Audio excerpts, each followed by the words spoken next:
afternoon, everyone from Singapore, and good morning to our speaker joining us today. Welcome back to our public education series hosted by the Middle East Institute at the National University of Singapore.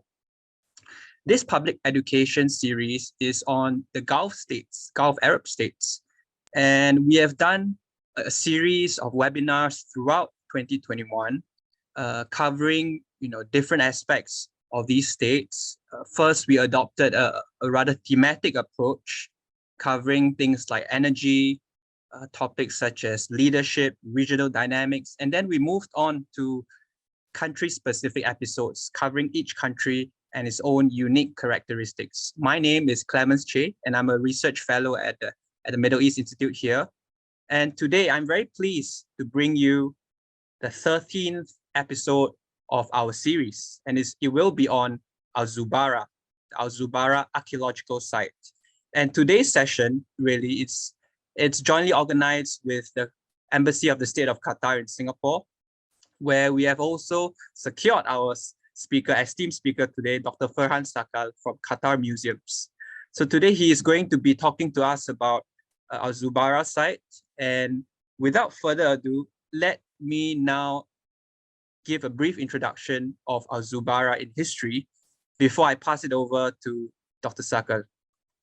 Let me now share my screen.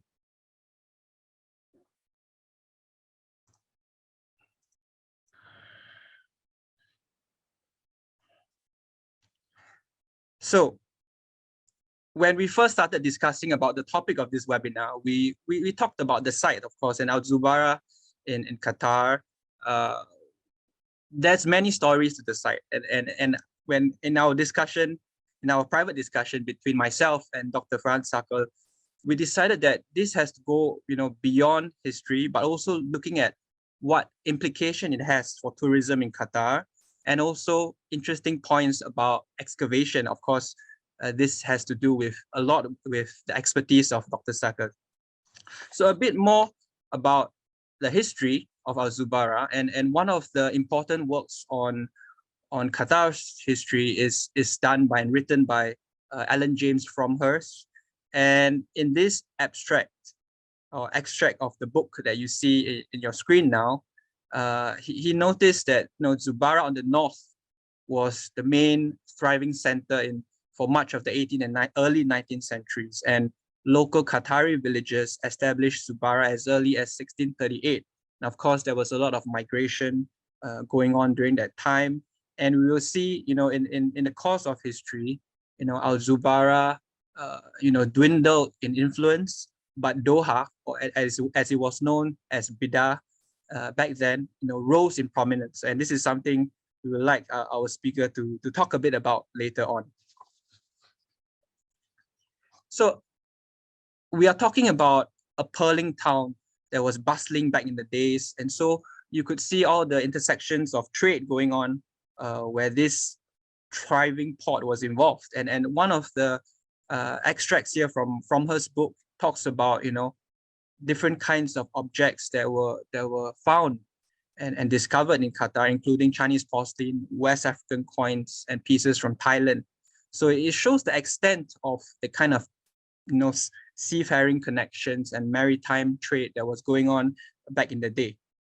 And also, of course, when we talk about the Gulf Arab states that are lining the coast, we are also talking about primarily about the trade of pearling or pearl diving, as many have already pointed out. But of course, our speaker today will be going one step further to take us through in more on the urban life or the day-to-day living, or what can be found and understood from the excavated findings.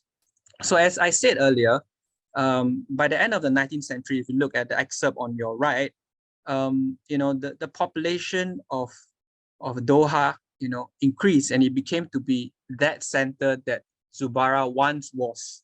So I think that is something we would like our speaker to cover again today.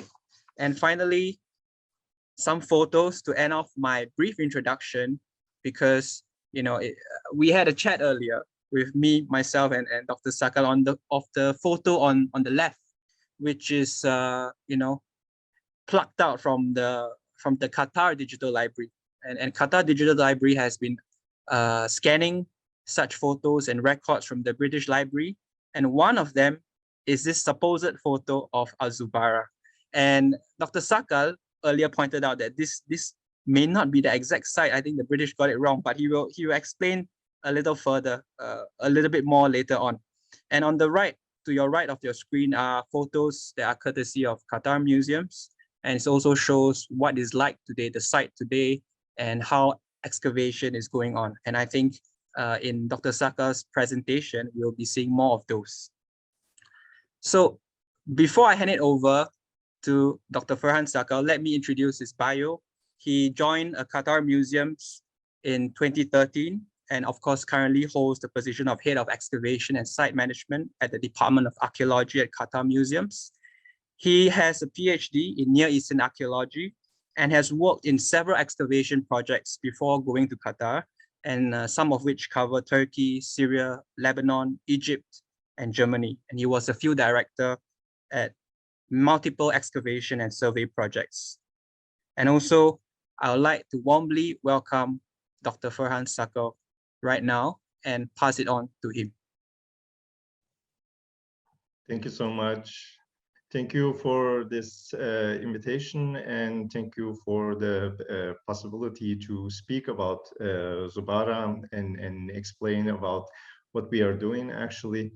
And I would like to thank the Middle East Institute at the National University of Singapore for the invitation, and also to the Embassy of State of Qatar in Singapore to co-organizing this event. I will share my screen and then we can continue. Just a second.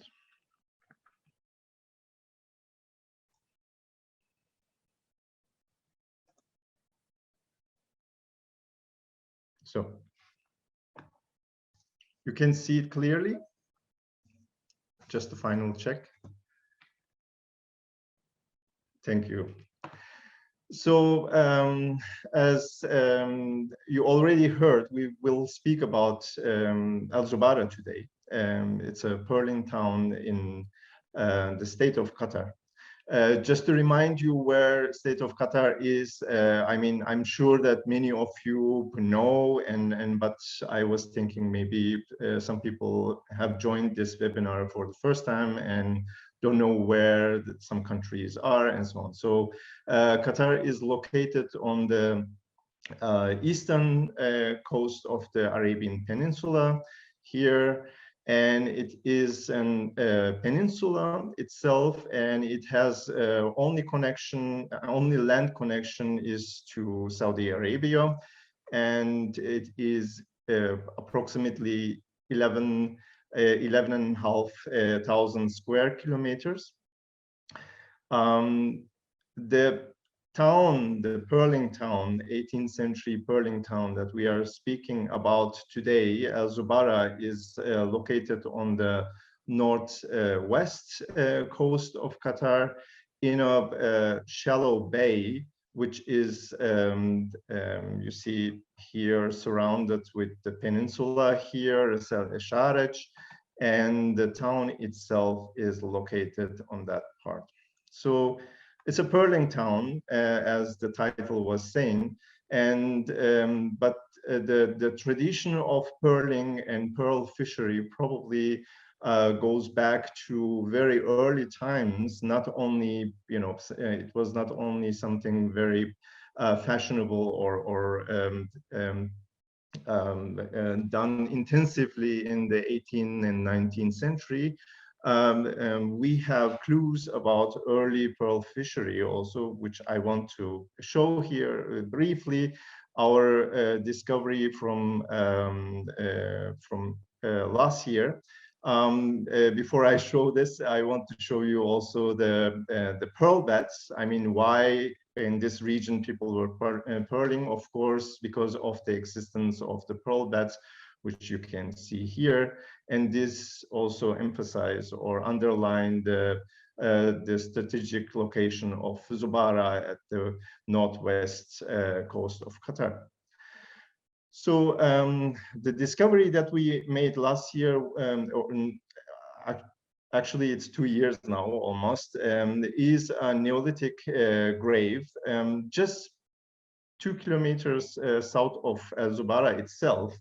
There was Neolithic cemetery, and there are some graves, and in one of the graves we were able to find one pearl. So it shows and underlines that the pearl fishery existed already in the Neolithic period, which would be, in this case, something like 6,500 from now.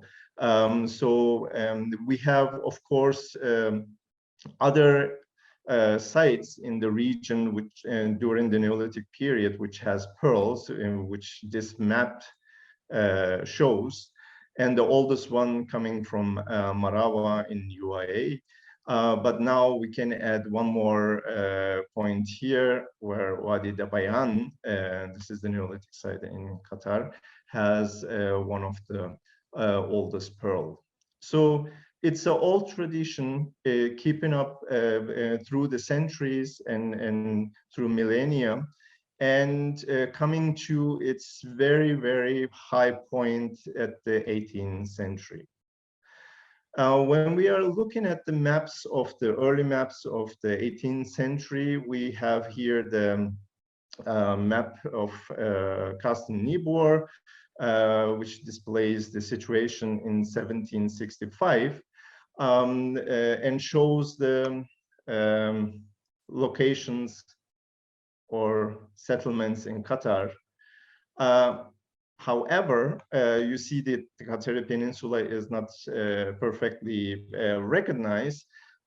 This is because probably Carsten Niebuhr has never been to Qatar by himself, but was in Muscat and hearing about this area and writing down and mapping this area by hearing the information. So he never been to Qatar, this we know, and therefore the geographically exact display of Qatar is not given. Also, the places are displayed in a wrong direction. So Freha would be in that direction, and Qatar, which is probably Doha, would be in here.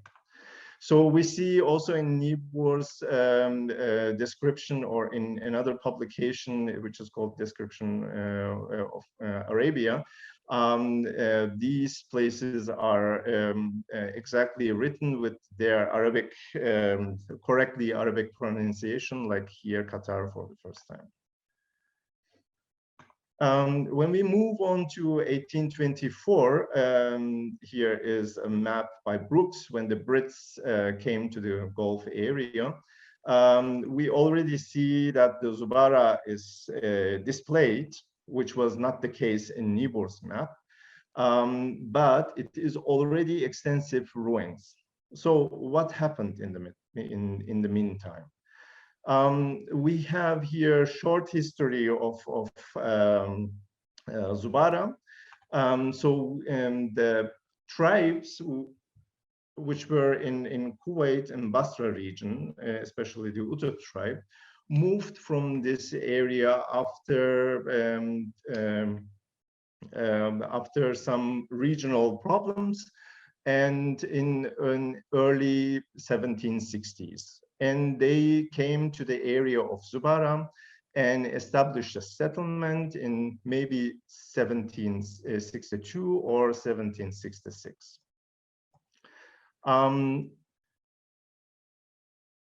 This tribe then was attacking Bahrain and conquered Bahrain, and as a consequence, there was a sea blockade by Sheikh of Bushehr, and who attacked in Zubarah and was not successful.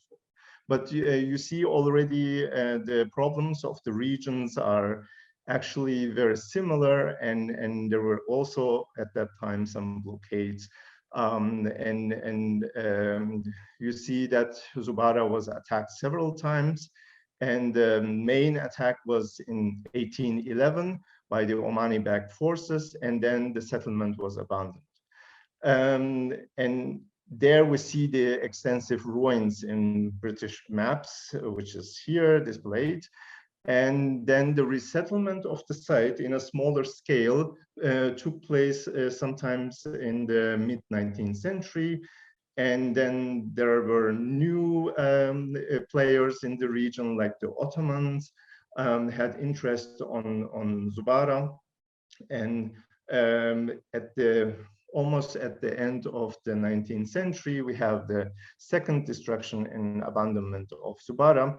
Although there were some resettlement attempts, the site has never been then resettled. And in 1938, then we have the construction of Zubarah Fort, which is more famous and about which more or less everybody knows, but the archaeological site is less visited and less known.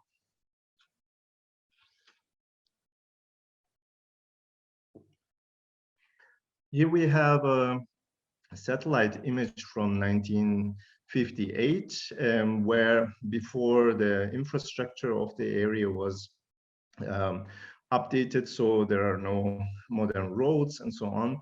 This shows more or less the situation, how it was in at that time also. So we have the coastal town here, which is surrounded with a city wall.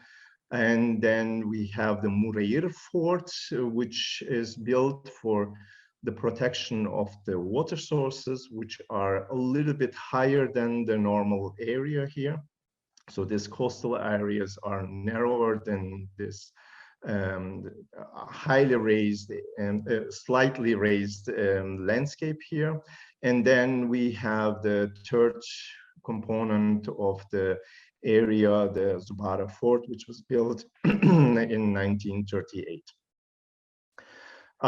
What you can see also here is a man-made channel which connects the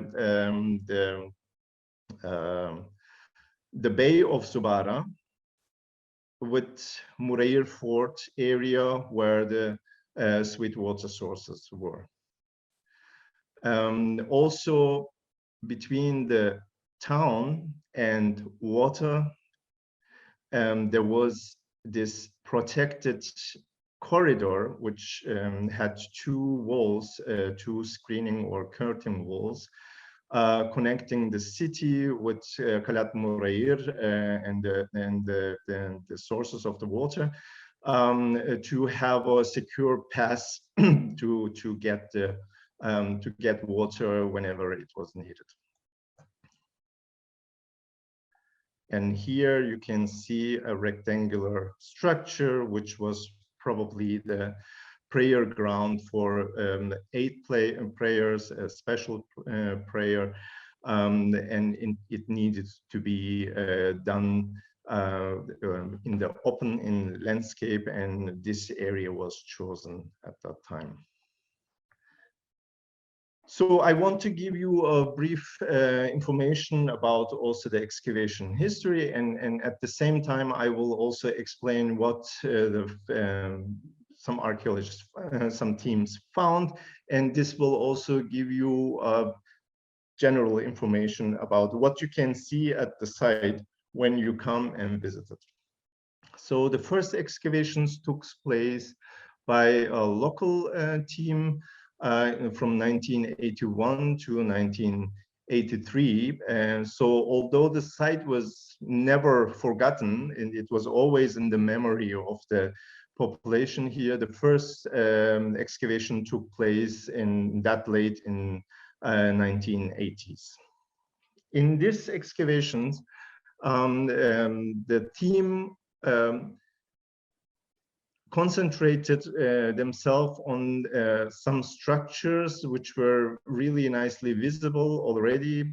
And this is here so-called North House. It's a very long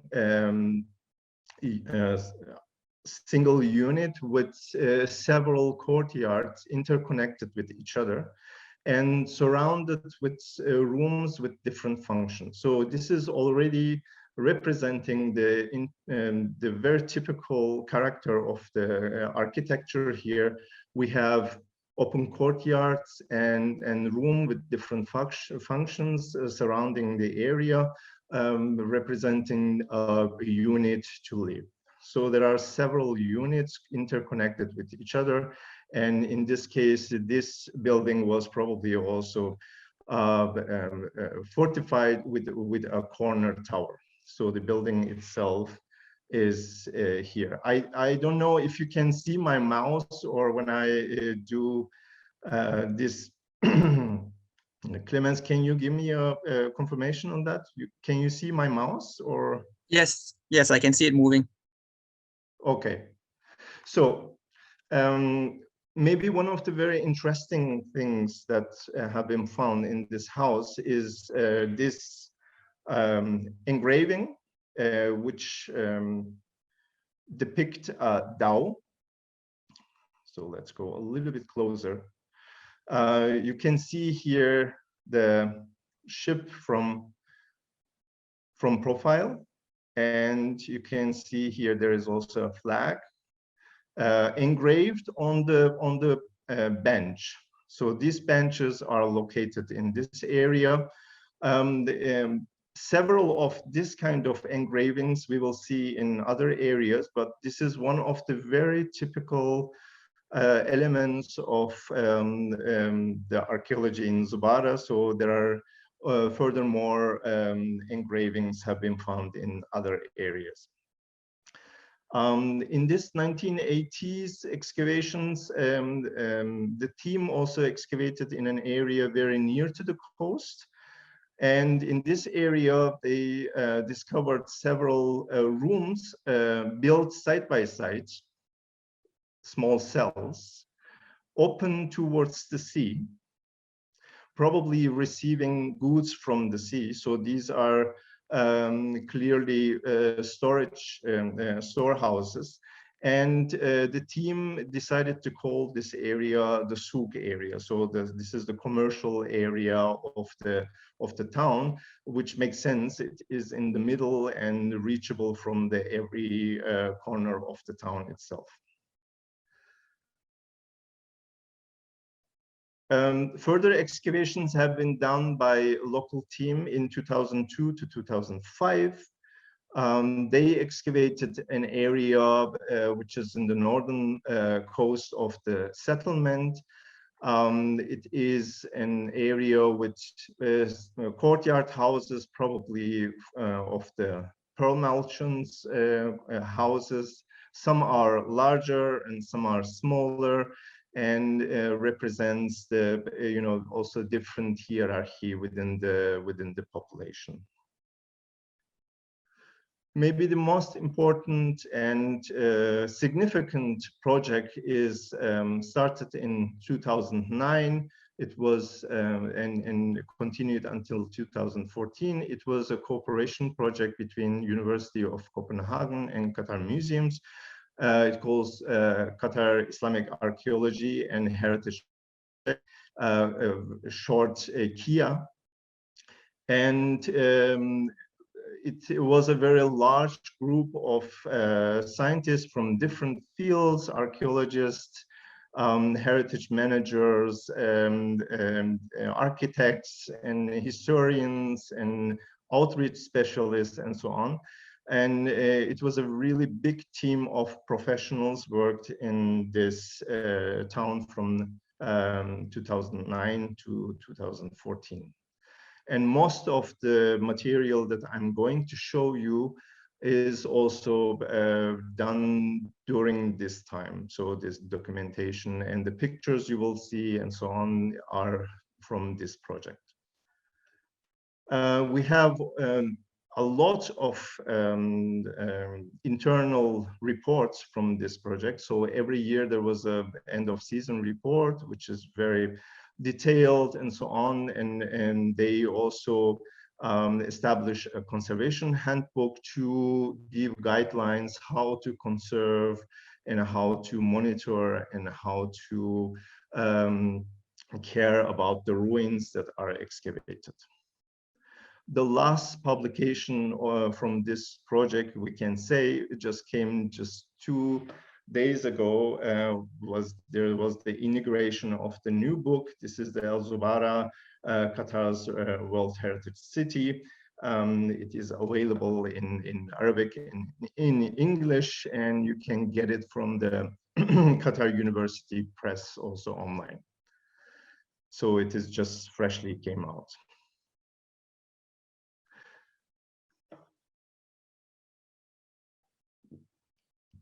So the Kia project did the first detailed mapping of the entire site. So what we have here is a coastal town, which is 60 hectare large, and built on a beach front, and surrounded by a city wall, or a town wall, better to say.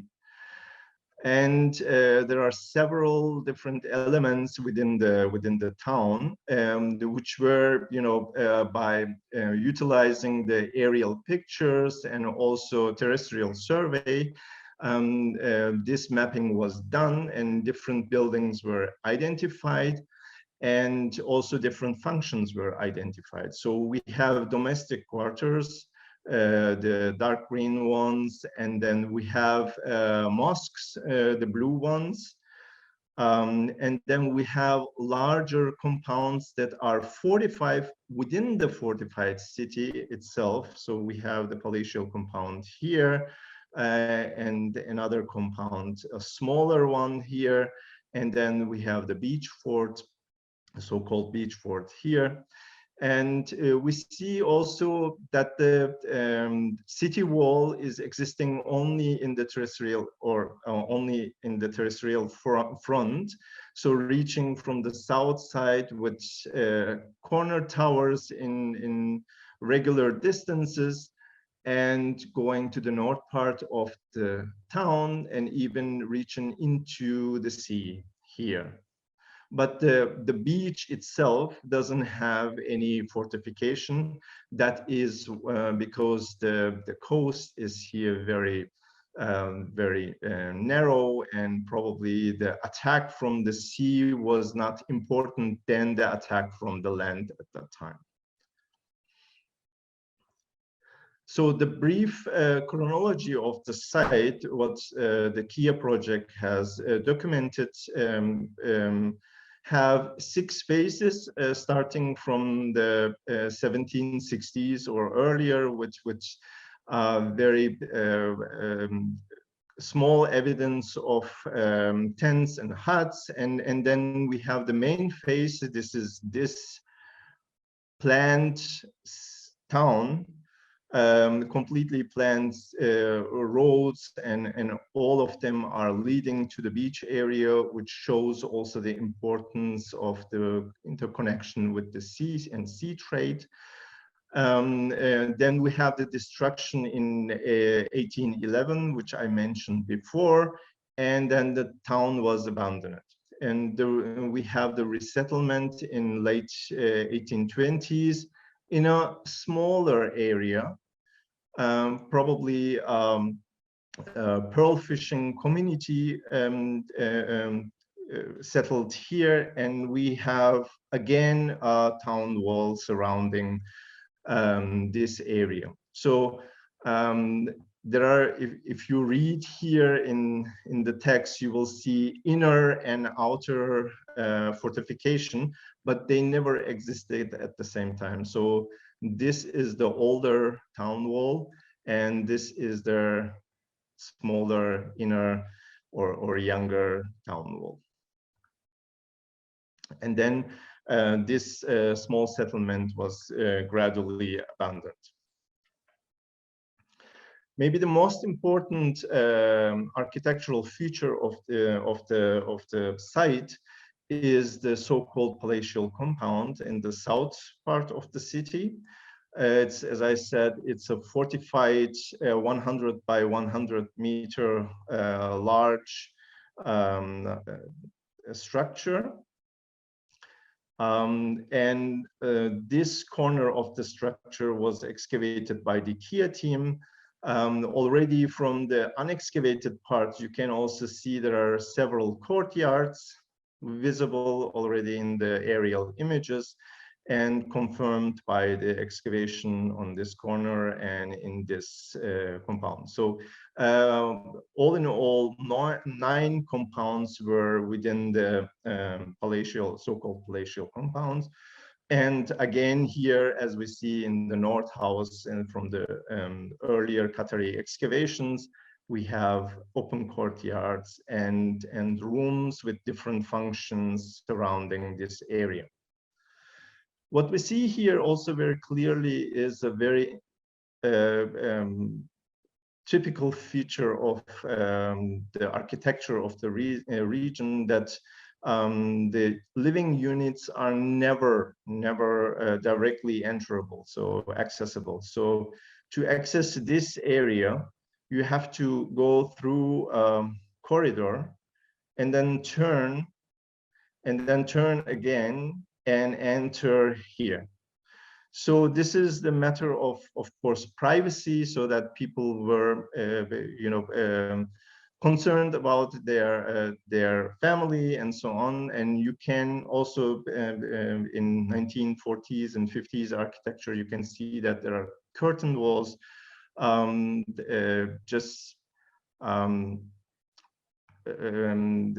giving a privacy to the household. So you cannot go directly enter and the private areas. Here you see artistic reconstruction of the building. So with 4 corner towers, it's a fort-like structure, as said, with different compounds, with open courtyards. Here we have maybe a detailed view of this area. Again, you can enter the building from here, over a small room to a courtyard where the life was happening. And then we have rooms with different functions, so resting rooms or bathrooms. Here, additional small courtyards and kitchen and so on. Here you see a view from the kitchen, and this is actually this room. So you can see tannoors dig into the ground and use for cooking activities. And here you have a view of the corridor. So the visitor would see first this view and then turn at the end and enter the building. One of the interesting feature is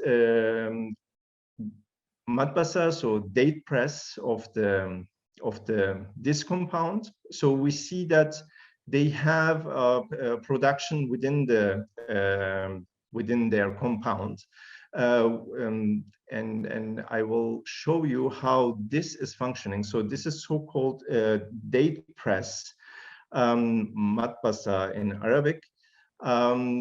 You have to imagine sacks of dates put on this grooved floor, and then through the weight of by the weight of its own weight, or maybe they would put also stones on it, the honey of the date would flow down, and this will then flow through these channels and then flow in that direction and then collected at the corner in a jar which was let into the ground. So this is production of so-called dips, dates, date molasses, and it was crucial for the nutrition of the people at that time. So that is crucial. It is visible that even this building or this compound had its own. So it was producing date molasses for this household. Further elements of the architecture, the Kia team found some geometric gypsum carvings on the ground, and luckily a part of this was still attached on the door slab. This would be here, so that all the other fragments could be put together, and we could have this kind of reconstruction of the entrance of this room, which seems to be the most representative room of the household. Probably this was the place where the owner of the house or owner of this compound was receiving his guests. So already also from the architectural element, we see difference within the hierarchy of the society.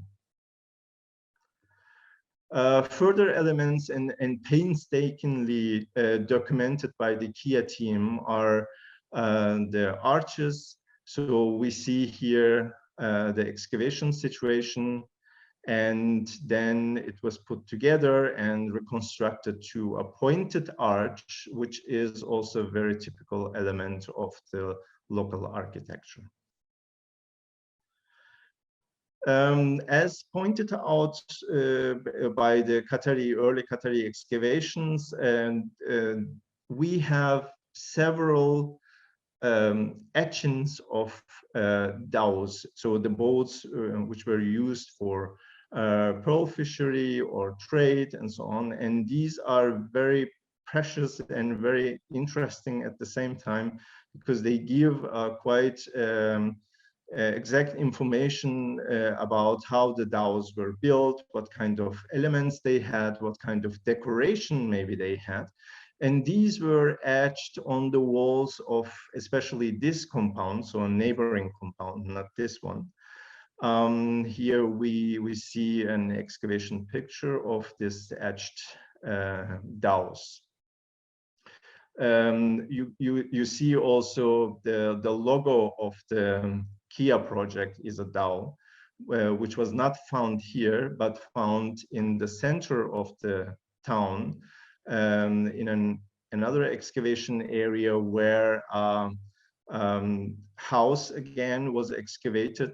We see similar architecture again, open courtyard, a curtain wall, which is stopping people to look inside the courtyard, and where people had to come in and maybe wait in this area and served in this area before they enter, or they never entered the private areas. So the dhow engraving or etching or graffiti, call it as you like, was found in this wall. And it is one of the most beautiful one and one of the most exact one, actually. And it's as you see, it's a quite large one also, and was etched very, very nicely and show a kind of a artistic ability of the person who engraved it. In the same area where we were talking about before, by the early Qatari excavation, where the store rooms were found, there were Kia team excavated south of this area and found further date presses, so matbasa in this area, and we see a street here and there. You can see the street again here, and right and left side of this area, and even further, a further row here, was full with this date presses, which demonstrates actually that there was a commercial activity taking place. So it was not only for the needs of a family or a clan. Probably they were producing a huge number of date molasses, or a huge amount of date molasses, which were probably also exported. So yes, and in the northern part of this, underneath the Qatari excavations, these date presses also continue. So in between, we have over 30 date presses in this commercial area, or as named by the Qatari mission Souk area. Also, the defense wall of the town was excavated, so you can see here the view of the excavated towns already by the Qatari teams in the 80s. They were partly excavated. Here you see a new the excavation of the Kia team. So this is the city wall, town wall, and attached to it semicircular tower with a circular staircase inside. And they were able to find some cannonballs, which shows the defense element or defense character of the wall, which underlines it a lot. So you can see again here the town wall and semicircular towers.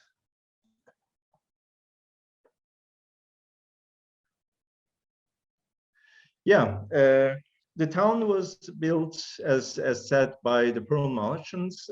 This of course shows that there is a connection with the pearl diving and pearl trading, which was very important by 18th century, because the most of the courts in if it's Iran or European king houses and so on, and they were demanding pearls to be used as jewelry and the crowns and so on. So and to cover this demand, these merchants then came to this area and start with the pearl fishery or build up the pearl fishery, which was probably already existing in that area.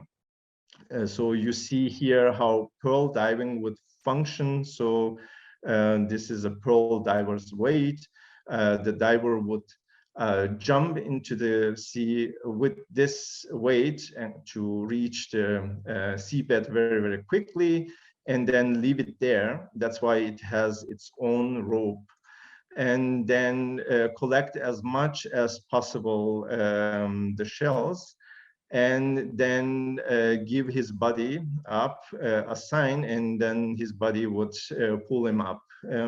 Other elements of pearl diving is this basket and this nose clip here, which was also found during the excavations at Zubarah, as you can see here.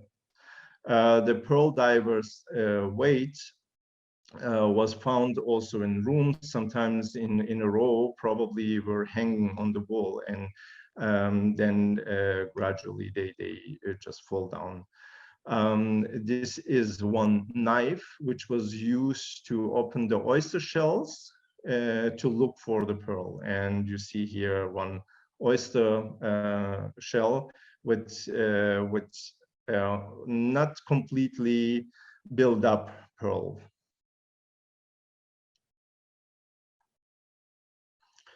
During the excavations, actually in the house where the large dowel carving etching was found, also in the courtyard, a chest, wooden chest was found. This is a pearl merchant's chest, and it has small departments where you can collect the pearls, and also weights for weighing the pearl, and sieves and so on. One metal weight was also found during the excavation, which is a very characteristical one, which you can see in the region's museums as a set. Pearls, not so. So these pearls that have been found here were found actually in Freya, which is a town just 5 kilometers north of Zubarah. From Zubarah, we have only one single pearl until now, which shows actually how the town was probably plundered several times, and so that there have not been found any pearls, or only one pearl until now. Yeah, archaeologists love to put their sites, of course, in the center of anything. So right now we have here Zubarah, and this map shows the connection of Zubarah with the region. So these places you have to follow here. So the place Ras Al Khaimah is actually here, or Muscat is here, and of course not here. And it shows the interconnection within the region, but also outside of the region, in this case, to Surat. This kind of connections archaeologists read from mostly from the pottery, which is really abundant in the site, because it's a material that you can get easily, and when it's broken, you just throw it away. That's why we found a lot of sherds of pottery, but also porcelain, which was coming from China and Japan. Here, very typical shirt of Julfar pottery. Julfar was where Ras Al Khaimah is today.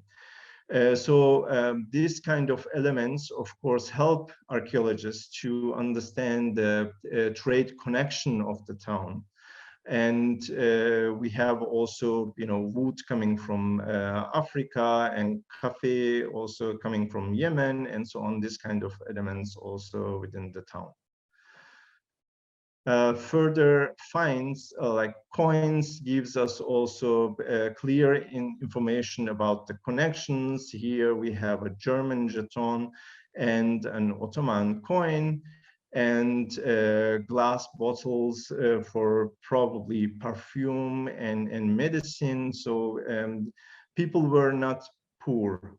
Through the pearl fishery and pearl trade, they gain a lot of money and could, buy this kind of things, like this figurine from China, which was on the top of a lid of a pot, and also some incense burner from Oman. Archaeologists read also a lot of information from the garbage of the town. So there are several places where we can find middens just outside of the city wall. So this is the city wall here. You can see the tower. And just outside of the city wall, they would just dump their garbage, and then you can see here on the section. This is the section of the area.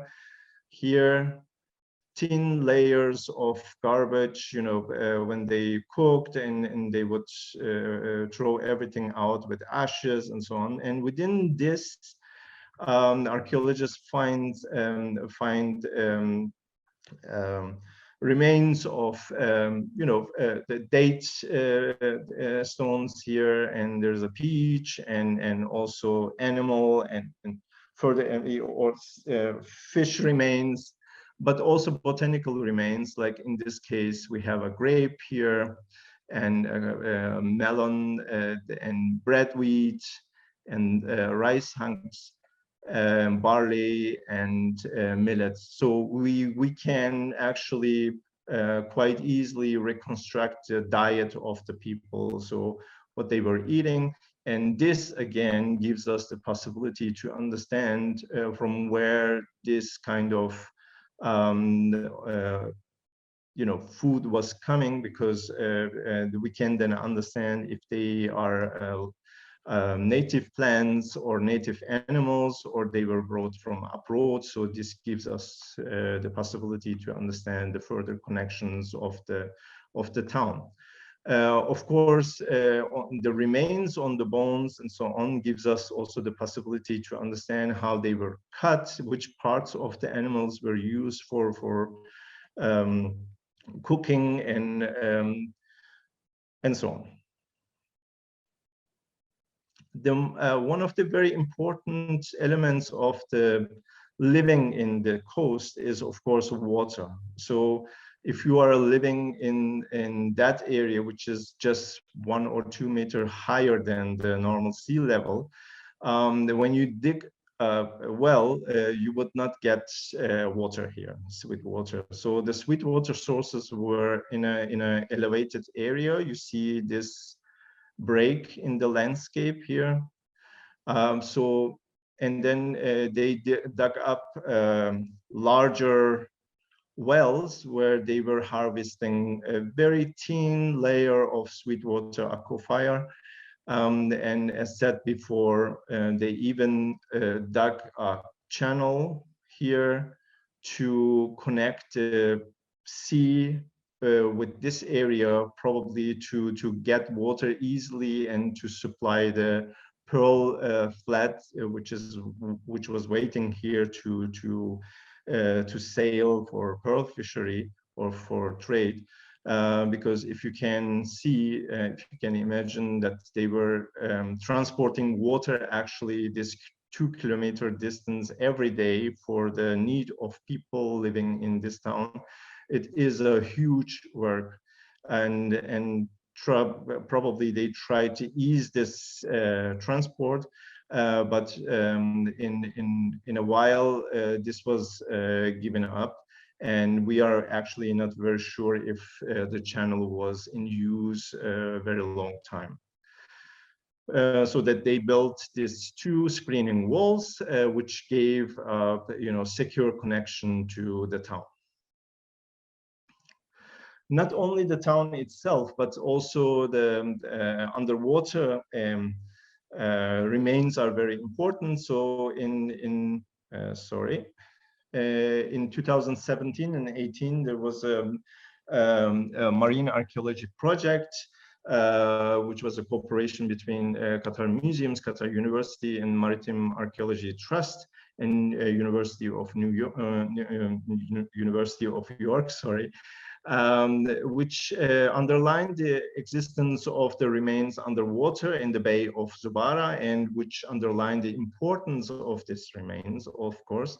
And further research in this area is needed to understand what we have, because we have also the written evidence of sea battles in the Bay of Zubarah. So it would be interesting and important to do a research also in that area.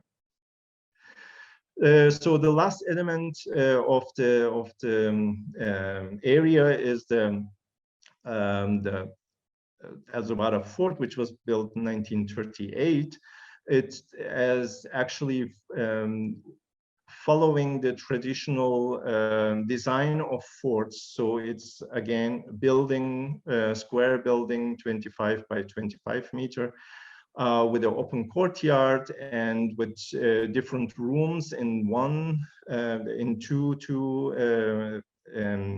sides of the court, and arcades in 2 other sides of the court. There is also a well, 15-meter deep well in one of the corner of the courtyards, which supplies the fort. The fort was built as police station to protect the northwest coast of Qatar. And it was used also partly as jail and then as museum, and currently it is the visitor center of the World Heritage Site. So in the second level of the fort, you can see that some corner towers are only accessible from this area, and so the base of the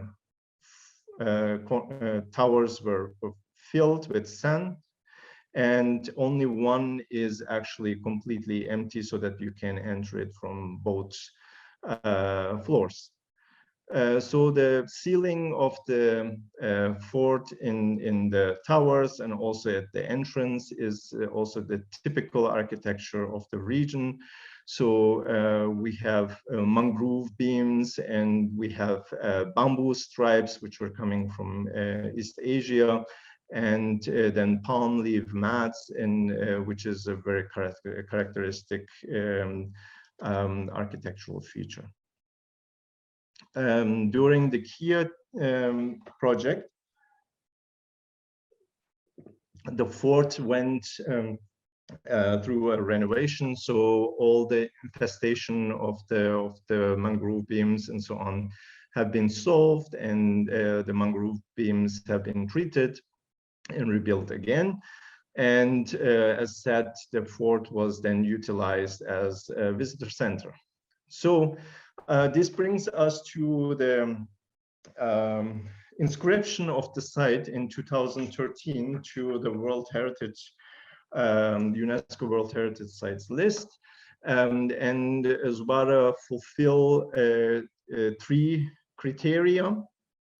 It is actually the criteria 3 is to bear a unique or at least exceptional testimony to a cultural tradition or to a civilization which is living or which has disappeared. And in this case, Zubarah is the only remaining complete urban plan of an Arabian pearl merchant town. Other merchant towns like Abu Dhabi, Dubai, and have been overbuilt and only in smaller parts maybe preserved, but Zubarah is preserved completely.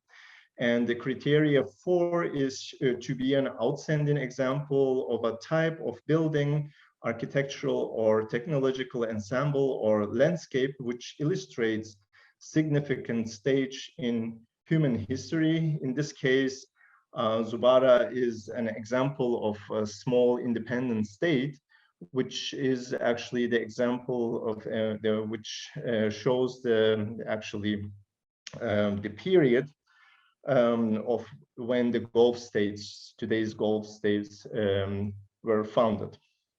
And last criteria is to be an outstanding example of a traditional human settlement, land use or sea use, which is representative of a culture or human interaction with the environment, especially when it has become vulnerable under the impact of irreversible change. In this case, Zubarah gives a unique testimony to the human interaction with both sea and the harsh desert environment. So Zubarah fulfilled these 3 criteria and became a World Heritage Site. Today, when you come to the site, you will be hosted first in the fort area, where you can see the visitor center, which is placed at the fort, and then a site museum, a small site museum, and then you will be guided to the site itself. And then you can do a self-guided tour in this approximately 1.5 kilometer long track, where several boards are placed. So you can see again, this is the visitor center, this is the small museum, and then the walking track within the site.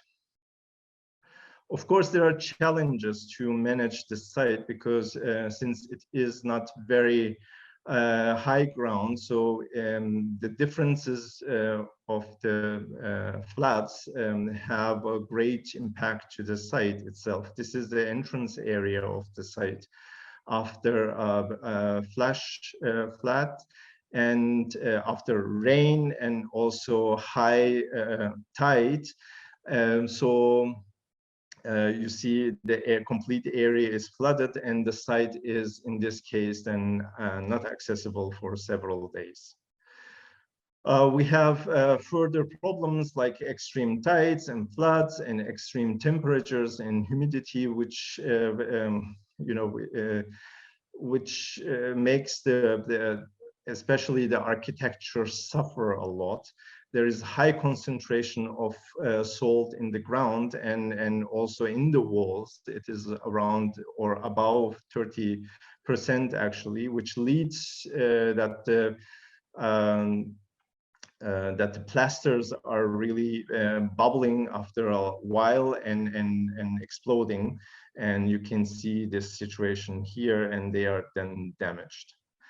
We have reconstruction material. The material used was the beach rock, which is a conglomerate of shells and limestone and so on. So it is, when it is open to weathers, it dissolves very, very quickly. And this is also a challenge to conserve this kind of walls. And of course, this needs continuous monitoring and maintenance all the time to keep up and to open these areas to the tourists to visit. As long as you excavate an area, you have to also, of course, maintain this area. Otherwise, it makes more sense actually to backfill the area to preserve it further.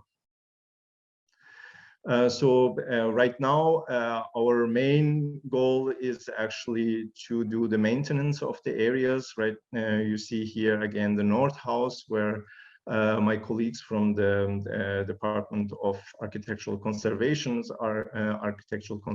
currently working and maintaining these areas to be opened for the visitors very soon. So this is a general idea about what you can see in the town when you come and visit us, and we are looking forward to see you at Zubarah. And please do come and do visit us. And I hope that I was able to inspire you to visit us here. Thank you very much. Thank you, Dr. Ferhan Sako. I think I felt like I went through both like a museum tour and a tour of the site. So that's extremely enlightening. We'll save some time for questions, Q&A, about 10 minutes tops. And for questions, I'd like to invite our audience to put in your questions through the Zoom chat box, either to me or to MEI events, who will then pass them on to me. So as moderator, let me exercise the privilege of asking the first question. And that's something I realized when you were explaining about Zubarah, that the fact that about the city walls, and you were saying that, you know, the attacks that you described came from inland rather than the sea. And that was why the city walls was built inland. And so my question is, because of so much of the excavated findings cover more urban-like, early urban-like structures, did you encounter any excavated findings that have to do with more tribal or Bedouin warfare, despite the fact that, you know, this is of course nomadic back in the day, but, you know, were there any findings in that area? Well, findings not directly, but we can understand. Of course, a coastal town cannot survive by itself. So the area of Zubarah, the hinterland of Zubarah was, of course, very important, and it was also important to interact with the Bedouins and to get, you know, the products that the Bedouins were producing through the animal husbandry and so on, and to exchange this with things that Zubarah was receiving through the sea trade. So it is kind of a place where different goods were exchanged between different population and different, let's say, different tribes or different professions. Thanks, Ferhan. We've got one question from Herman Yo about the contemporary uses of the Zubarah Fort. Can you tell us a bit more about that? Okay, right now is I didn't want to, it's good that you are asking, because I didn't want to explain a lot, and I was hoping that somebody will ask in the during the Q&A so that I can tell a little bit more about it. Right now is the fort used as a visitor center for the World Heritage Site. So it explains actually everything about the history of site and how archaeologists are working and so on. And but there are further plans to build a new visitor center in the future, in the very near future, hopefully. And in this case, the fort will be use for a different purpose, which is not yet clear. Okay. Another question from Tracy is about the water source that you mentioned.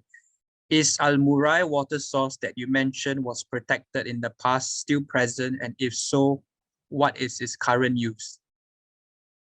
There is no current use actually, because the Murayr Fort area is almost nothing is visible on the surface. So everything is covered. So if you want to see the structure of Murayr Fort, you have to excavate it. So it is only archaeologically existing. There is nothing structure, standing walls, or etc. The wells are there in that area, but since the extensive use of groundwater in the 80s, 70s through pumping, and these wells are now dry. So there is actually no water. So these are just remnants, remains of our past culture in that case. Yeah. Thanks, Ferhan. Now, this is my question regarding the courtyard house that you mentioned. The courtyard house really, is something typical of the past houses, heritage houses in the Gulf. And you talked about the courtyard, the fush, the communal living, and privacy. And I wanted to know if besides, in Zubarah, are there still preserved courtyard houses in the rest of Qatar that you came out, whether in excavated sites or just in general, across the country? Yeah, of course. I mean, the courtyard houses is the one of the most typical architecture of the country, actually. And when you come to Doha, you can visit several houses which are still standing and conserved and partly open to public, and will be open to public very soon also, which has the same elements of the courtyard house, or the original elements of the courtyard houses, and display what a courtyard house is. Especially if you are, I don't know, if you are familiar with Doha, the area of Musharraf, which was which is in the center of Doha, and it was redeveloped. But during this redevelopment, 4 houses were kept and restored and now open as museums. And one of them, for example, Radwani House, is a typical example of a courtyard house with an open courtyard and rooms surrounding this open courtyard. This is, of course, a townhouse where the houses are a little bit smaller, but probably in Zubarah we have these very large houses partly. And also in Doha, there were some larger houses, but remaining houses are really small. Of course, we have the forts, which follows the same principle, actually. So open courtyard and with rooms surrounding it, but then with corner towers. And in that case, there are several forts and palaces, so-called palaces in Doha also, that you can visit and appreciate this kind of architecture. Thanks, Ferhan. Another question from the floor by Zabia Mohammadi. She says, thanks for the informative session. Could you tell us where the date farms were located that produced the dates used in the Maccabis? This is a very nice question. So we know that there were field systems neighboring Murayr. There are also in the hinterland of Zubarah some areas where agriculture was done. But the date farms probably in that scale didn't exist to sustain this kind of industry, which was existing actually in Zubarah. So we have actually no exact idea where the dates were coming. I mean, there are, of course, ideas that it was coming from Saudi Arabia, of course, but we don't know exactly 100%. We cannot say. Yeah. Thank you. And one last question to wrap up our discussion for today, and this is from Valerie Go, and the question is the future of heritage tourism in Qatar linked to Zubarah site? Will the Al Zubarah site develop to the extent of Petra in Jordan, for example?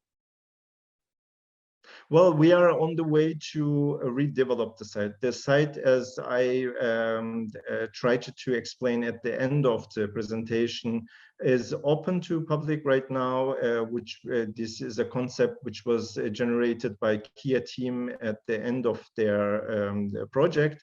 And it is just displaying a very, very small part of the town. Right now, we are trying to extend this visitor trails towards all the excavated areas, actually, to give a round picture of the site to the visitors. And we are on the way to build a new the visitor center, of course, and the entire town will be redeveloped. Yeah, very soon. Thank you for taking the questions, and also, of course, thank you to the audience for putting through these questions in a very quick fire questions, one after another. So thank you. And I'd like to thank Dr. Sakal for the wonderful presentation today, and also his organization, Qatar Museums. I also like to thank the Qatar Embassy here for helping to organize this event. And in particular, I'd like to single out Mr. Sakar Muhannadi, the Deputy Chief of Mission, for helping out in the logistics of putting together this event. And of course, my own events team at MEI. So I look forward to further collaborative projects with the Qatar Embassy. And I'd like to also invite the audience, and a quick shout out is also that we have upcoming events next week on JCPOA negotiations and also on China-Middle East relations. So if you're interested, please go on to our upcoming events website to have a look and do join us as well. So thank you again, Ferhan, for joining me today. I think it was a very informative session. And thank you everyone for being with us. See you again next time. Bye. Have a nice day. Bye.